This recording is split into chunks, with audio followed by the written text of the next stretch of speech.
শুভ সকাল বন্ধুরা। আমার মায়ের এই সাজানো গোছানো ছোট্ট সোনার সংসারটাকে সাজিয়ে গুছিয়ে দু হাতে কিভাবে আগলে রাখি আমি, চলো সেই গল্পটা আজকে তোমাদের সঙ্গে ছোট্ট করে শেয়ার করবো বন্ধুরা। তো এখন ভোর ৫টা মতো বাজে, আমি ঘুম থেকে উঠেই কিন্তু আমি আমার কাজে লেগে পড়েছি। তো যেমন ধরো বিছানার চাদরটাকে আগে আজকে কাচবো দেখে সেগুলো তুলে নিয়েছি। তো কাঁথার কভারটাকেও আমি খুলে নিয়েছি, জানলার ওপরটা মোছা হয়ে গেছে। তো এটা ধোয়া কাচা সুন্দর দেখে চাদর আমি এখন বিছানায় পেঁচে দেবো। তো বন্ধুরা, বিছানার চাদর পাততে আমার এভাবে খুব ভালো লাগে, সেটা যদি আরও নতুন চাদর হয় তাহলে আরও বেশি ভালো লাগে। তো বিছানার চাদরটাও পাতা কমপ্লিট হয়ে গেছে, আর লেপ কাঁথাগুলো বাইরে একটু রোদ খাওয়ানোর লেগে রেখেছিলাম, তো সেগুলো ঘরে নিয়ে চলে এসেছি।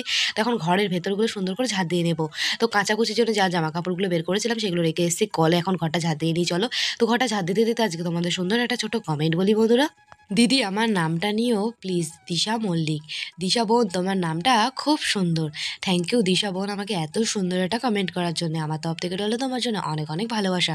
অনেক ভালো থেকো দিশা বোন তুমি। তো ঘরের ভেতরগুলো পরিষ্কার করা হয়ে গেছে, এখন জানলাটা সুন্দর করে মুছে নিয়েছি, বাইরের দিকটা দরজাগুলোও মুছে নিচ্ছি, কারণ দেখো এখন যেহেতু শীতকাল প্রচুর ধুলোবালি হয়, প্রত্যেক দিনই মোছা হয় তবুও নোংরা হয়ে যায়। তো বন্ধুরা, এখন ঘরের ভেতরগুলো মুছে বাইরেটা কিন্তু এখন আমি ঝাঁট দিয়ে নেবো।